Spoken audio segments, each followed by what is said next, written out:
আসসালামু আলাইকুম। I hope সবাই ভালো আছেন। তো আজকে আমি আরও একটি কেক বানাবো। তো কেকের জন্য লাগবে 2টো ডিম।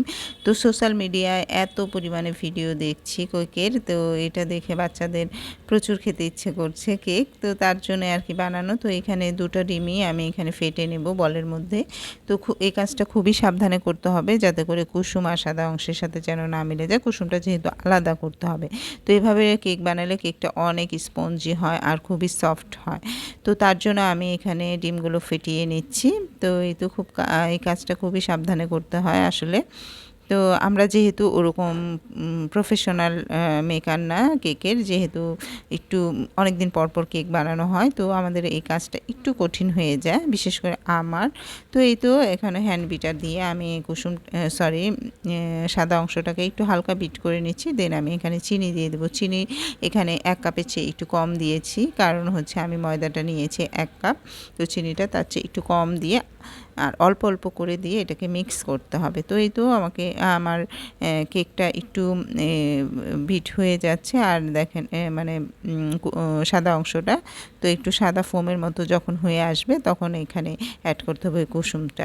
কুসুমের সাথে আমি ভ্যানিলা এসেন্স দিয়েছি, একটু লবণ দিয়েছি, একটু বাটারস্কচ ফ্লেভার দিয়েছি, যেহেতু বাটারস্কচ কেক হবে। দেন আমি এখানে ময়দা দিয়ে দিয়েছি, দিয়ে সব একসাথে মিক্স করেছি। করে আমার ব্যাটারটা রেডি হয়েছে। দেন একটা পাত্রে, যে পাত্রে আমি কেকটা বানাবো সেটাকে আমি তেল ব্রাশ করে দেন এই তো ব্যাটারটা ঢেলে দিয়েছি, একটু ট্যাপ করে নিয়েছি। এখন হাঁড়িতে দিয়ে দিলাম। তো লো আছে, এটাকে আধা ঘন্টা পর্যন্ত ওয়েট করতে হবে কেক হওয়া পর্যন্ত। এই তো আমার কেকটা রেডি হয়েছে, একদম পারফেক্টলি কুক হয়েছে। এত সুন্দর হয়েছে, একদম কাঠিতে কোনো কিছু লেগে যায়নি। তো এই তো ঠান্ডা করে আমি কেকটাকে একটা প্লেটে ঢেলে নিলাম।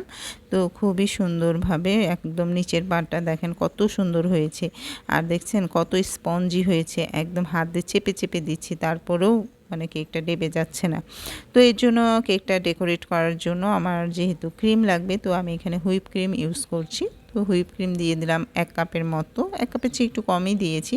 দেন আমি বাটারস্কচ দিয়েছি, যেহেতু ওই ফ্লেভারে কেকটা হবে আর কালারটা যেহেতু ওই কালার নিয়ে আসবো বাটারস্কচের, তো এর জন্য আমি ওই ফ্লেভারটা ইউজ করেছি। হালকা একটু চিনি দিয়েছি।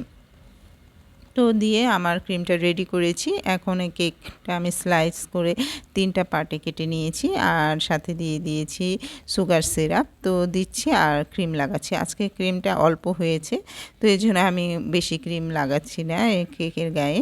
তো এইভাবে আমি কেকটা ডেকোরেট করি। তো লাস্টে আমি সুগার সিরাপটা আর একটু বেশি পরিমাণে দিয়ে দিলাম। তো এই তো ক্রিমগুলো দিয়ে দিচ্ছি সুন্দর করে, আর পার্টে পার্টে দিয়েছি। ক্রিমটা যেহেতু একটু কম, তো আমার ক্রিম অল্পই লাগানো হচ্ছে। তো যাই হোক, আমি ওরকম ভালো ডেকোরেট করতে পারি না, তারপরও চেষ্টা করছি ঘরোয়া পদ্ধতিতে বাচ্চাদেরকে কেক বানিয়ে খাওয়ানো। তো এই তো কেকটা রেডি করার পরে আমি ওপরে ক্যারামেল সিরাপটা দিয়ে দিচ্ছি, মানে ক্যারামেল এটা করেছি সেটা দিয়ে দিচ্ছি। দেন একটু লিকুইডভাবে করেছি যাতে করে আমার প্লেটের সাইডেও যেন একটু পরে দেখতেও ভালো লাগে। এই তো আরহাম চলে এসেছে, তো আরহামের সাথে ও কেকটা কাটবে, রেহা। তো এই তো দেখেন কি সুন্দর কেকটা হয়েছে পারফেক্টলি। তো আমার ভিডিওটি যদি ভালো লেগে থাকে সবাই লাইক কমেন্ট শেয়ার করবেন, আর সবাইকে অসংখ্য ধন্যবাদ আমার ভিডিওটি ধৈর্য সহকারে দেখার জন্য। আল্লাহ হাফেজ।